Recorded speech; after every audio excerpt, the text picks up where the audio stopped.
ہر مجاہدین احد پہاڑ کے سائے میں لڑی جانے والی جنگ جیت چکے ہیں اور کفار مکہ راہ فرار اختیار کر رہے ہیں۔ شیطان اپنا سر پیٹ رہا ہے۔ جبل رماد پر پہرے پر مامور جنگ جو اپنے کمانڈر کے منع کرنے کے باوجود مورچہ چھوڑ کر میدان جنگ کی طرف چلے گئے ہیں کہ اچانک پسپا ہو کر بھاگنے والے قریش کے کمانڈر خالد بن ولید کی نظر جبل رماد کے خالی مورچے پر پڑی اور پھر وہ برق رفتاری سے پلٹا۔ رماد پر موجود چند مجاہدین کو شہید کرتا ہوا میدان جنگ میں مسلمانوں پر ٹوٹ پڑا۔ اس کا حملہ اتنا اچانک، حیران کن اور شدید تھا کہ مسلمانوں کو سنبھلنے کا موقع نہ مل سکا اور یوں ذرا سی غفلت سے شدید جانی نقصان اٹھانا پڑا۔ تاریخ اسلامی کے ماتھے کا جھومر حضرت خالد بن ولید تاریخ اسلامی کے ماتھے کا جھومر ہیں کہ جن کے ولولہ انگیز جنگی کارنامے دیکھ کر ماہرین حرب و ضرب انگشت بدناں رہ گئے، جن کے برق رفتار طوفانی حملوں اور لگاتار فتوحات نے دنیا کو ورطہ حیرت میں ڈال دیا۔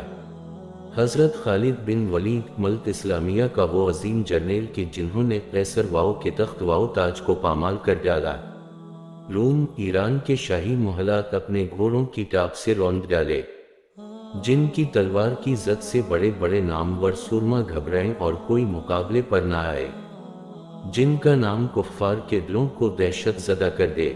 خالد بن ولید اللہ کی وہ تلوار کہ جو کفار، مشرکین، مرتدین، یہود و نصاری اور مجوسیہ پر اللہ کا قہر بن کر نازل ہوئی، جن کے نام سے کفر کے ایوانوں میں لرزہ طاری ہو جائے، جو سبزانتی بن کر چھائے اور جنگ کے میدانوں میں لاشوں کے ڈھیر اور سروں کے مچان بنا دے، جن کے ہاتھوں کی طاقت سے برہنہ شمشیریں بھی ٹوٹ کر بکھر جائیں، جنہوں نے ملت اسلامیہ کی سرحدوں کو آدھی دنیا تک پھیلا دیا۔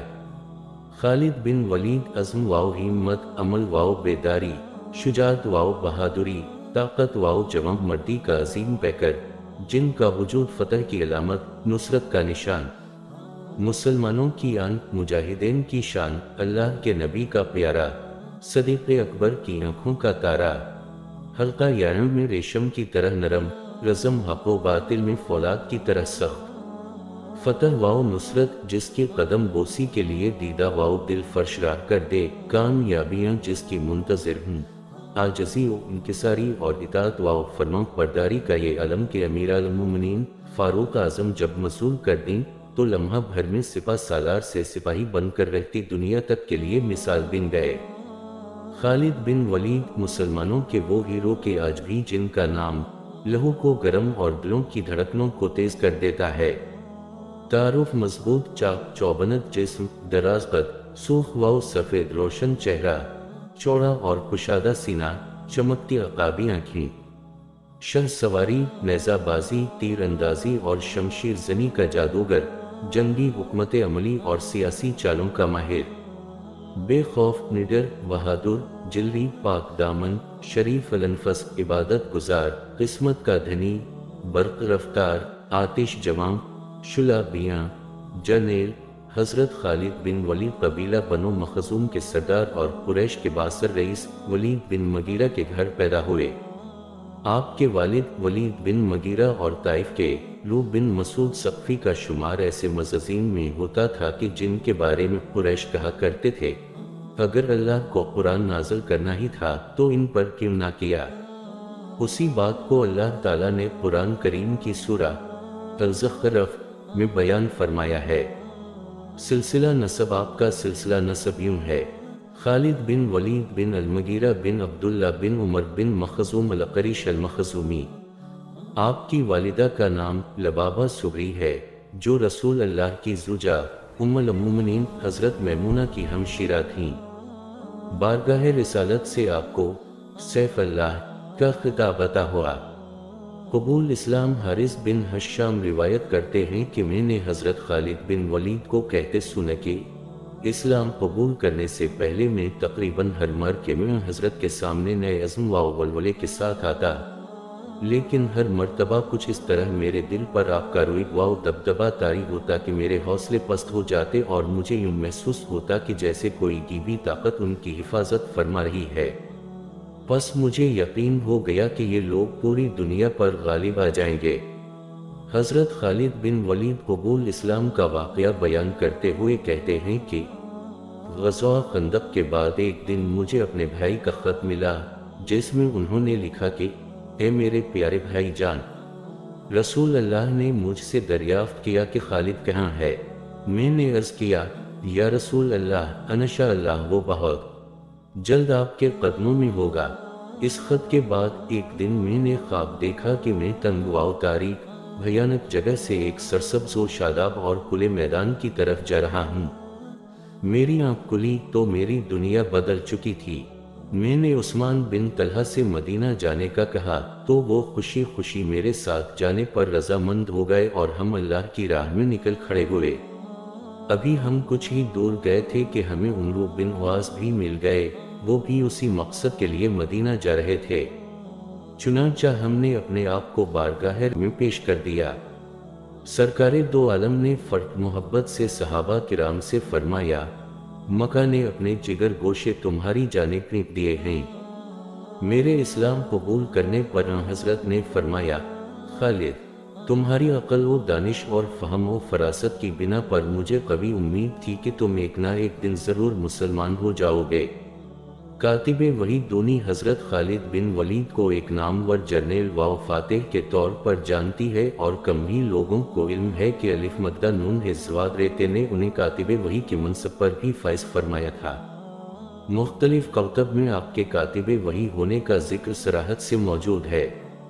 مرکہ موتہ رسول اللہ کی حیات مبارکہ میں سب سے خونریز مرکہ 8 ہجری میں شام کے سرحدی علاقے موجودہ اردن بلقا کے قریب موتا نامی بستی میں پیش آیا، جس میں حضرت خالد بن ولید مسلمان ہونے کے بعد پہلی مرتبہ ایک سپاہی کی حیثیت سے شریک ہوئے۔ نبی کریم نے ایک صحابی حارث بن عمیر کو ایک خط دے کر حاکم بصری کے پاس روانہ کیا، لیکن انہیں قیصر روم کے گورنر شرجیل بن عمرو غسانی نے گرفتار کر کے شہید کر دیا۔ حضرت نے اسلام کے سفیر کی شہادت کا بدلہ لینے کے لیے حضرت زید بن حارثہ کی قیادت میں 3000 جنگجوؤں کا لشکر روانہ کیا اور تاکید فرمائی کہ زید شہید ہو جائیں تو جعفر بن ابی طالب کو سپہ سالار بنا لیں، اگر وہ بھی شہید ہو جائیں تو عبداللہ بن رواحہ کو امیر بنا لیں، اور اگر وہ بھی شہید ہو جائیں تو مسلمان اپنے میں سے کسی کو امیر منتخب کر لیں۔ اسلامی لشکر موتا پہنچا تو شاہ روم ہرقل 1,00,000 جنگجوؤں کے لشکر کے ساتھ مسلمانوں کا منتظر تھا۔ گھمسان کی جنگ ہوئی اور مسلمانوں کے تینوں سپہ سالار شہید ہو گئے۔ مجاہدین کے لیے یہ مایوس کن صورتحال تھی۔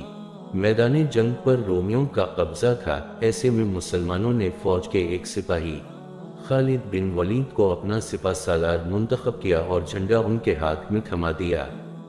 حضرت خالد بن ولید نے میدان جنگ میں ایک پرجوش اور ولولہ انگیز تقریر کی اور اچانک رومیوں پر بھرپور حملہ کر دیا۔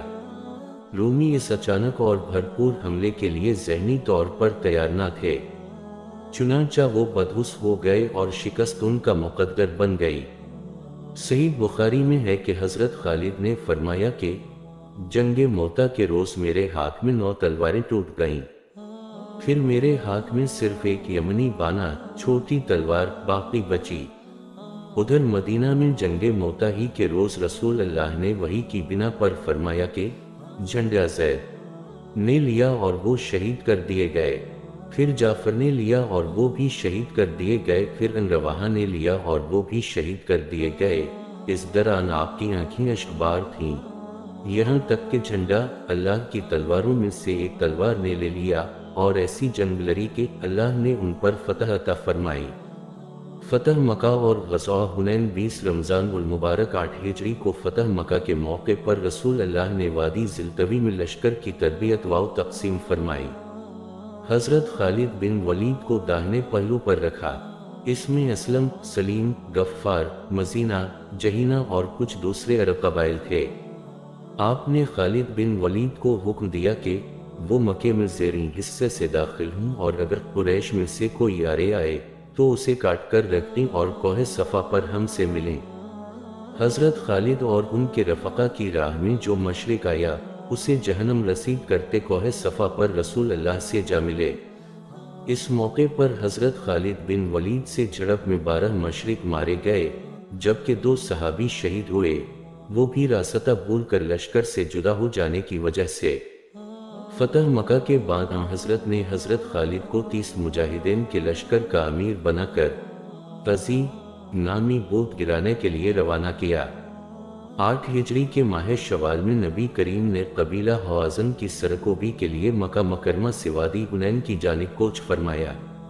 آپ کے ساتھ 12,000 جنگجو تھے، 10,000 وہ جو فتح مکہ کے وقت آپ کے ہمراہ تھے اور 2,000 مکے کے نو مسلم۔ حضرت خالد بن ولید بھی ایک لشکر کے سالار کی حیثیت سے ساتھ تھے۔ اللہ نے مسلمانوں کو فتح نصیب فرمائی اور بہت سا مال غنیمت ہاتھ آیا۔ غزوہ حنین کے بہت سے شکست خوردہ مشرک طائف میں قلعہ بند ہو گئے تھے، چنانچہ آپ نے حضرت خالد بن ولید کو 1,000 مجاہدین کے لشکر کا امیر بنا کر ہراول دستے کے طور پر طائف روانہ کیا۔ پھر آپ نے بقیہ فوج کے ساتھ خود بھی طائف کا رخ فرمایا۔ غزوہ تبوک کے موقع پر کوئی بھی رومی قبیلہ مسلمانوں سے مقابلے کے لیے تیار نہ تھا۔ اس موقع پر آپ نے حضرت خالد بن ولید کو 420 سواروں کا لشکر دے کر دومتہ الجندل کے حاکم عقیدر کو گرفتار کرنے بھیجا۔ آپ نے فرمایا کہ تم اسے نیل گائے کا شکار کرتے پاؤ گے۔ حضرت خالد جب اس کے قلعے کے قریب پہنچے تو دیکھا کہ ایک نیل گائے قلعے کے دروازے پر موجود ہے اور چاندنی رات میں عقیدر اسے شکار کرنے کے لیے قلعے سے باہر آیا ہے۔ حضرت خالد نے اسی وقت اسے گرفتار کر کے حضور کی خدمت میں پیش کر دیا۔ حضرت نے جزیہ دینے کے اقرار پر اسے چھوڑ دیا۔ جنگ یمامہ ذی الحجہ 11 ہجری کو خلیفہ سیدنا صدیق اکبر نے حضرت خالد بن ولید کو 13,000 مجاہدین کے لشکر کا امیر بنا کر نبوت کے جھوٹے دعوے دار مسیلمہ کذاب کی سرکوبی کے لیے روانہ کیا۔ مسیلمہ اپنے قبیلے ربیہ کے 40,000 جنگجوؤں کے لشکر کے ساتھ یمامہ کے مقام پر مسلمانوں کے مقابل آیا۔ اس موقع پر حضرت خالد بن ولید نے بہترین جنگی حکمت عملی، سیاسی بصیرت اور ولولہ انگیز تقاریر کے ذریعے مجاہدین میں شوق شہادت کو بڑھاوا دیا اور پھر بکرے شیر کی طرح مسیلمہ کی فوج کے پرخچے اڑا دیے۔ حضرت حمزہ کے قاتل وحشی نے اپنا نیزہ مسیلمہ کے سینے میں اتار کر اسے جہنم رسید کر دیا۔ حضرت خالد عراق اور ایران میں ابھی خالد بن ولید جنگ یمامہ سے فارغ ہی ہوئے تھے کہ حضرت صدیق اکبر نے آپ کو عراق اور ایران کی جانب پیش قدمی کا حکم صادر فرما دیا۔ چنانچہ محرم 11 ہجری میں حضرت خالد عراق کے علاقے ابلا کو فتح کرتے ہوئے ایرانی صوبے حضیر جا پہنچے۔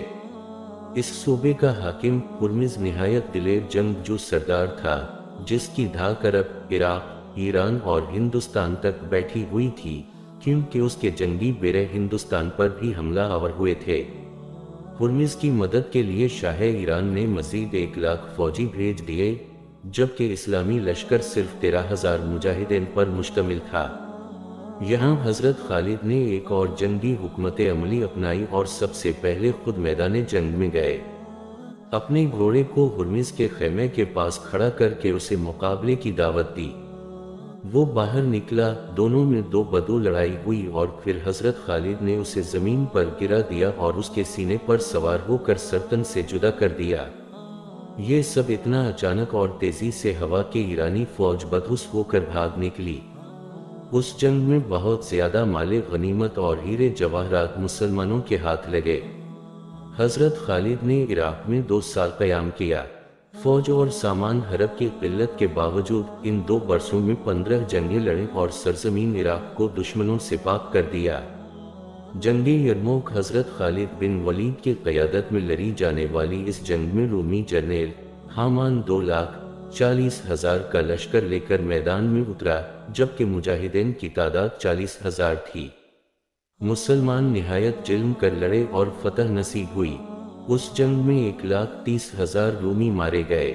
وفاتہ 21 ہجری کی ایک غمناک رات تھی، جب حمص شہر میں بستر مرگ پر لیٹے ہوئے دنیا کے سب سے عظیم سپہ سالار اور فاتح حضرت واؤ یاس کی تصویر بنے کہہ رہے تھے، اللہ گواہ ہے کہ میں نے 100 سے زیادہ جنگوں میں شرکت کی۔ میرے جسم کا کوئی حصہ ایسا نہیں جہاں تیر کے نشان اور نیزے کے گھاؤ نہ ہوں، مگر ہائے افسوس کہ آج میں میدان جنگ کی بجائے بستر پر مر رہا ہوں۔ حضرت خالد بن ولید کا انتقال ہوا تو ان کے ورثے میں ایک گھوڑے اور سامان حرب کے سوا کچھ نہ تھا۔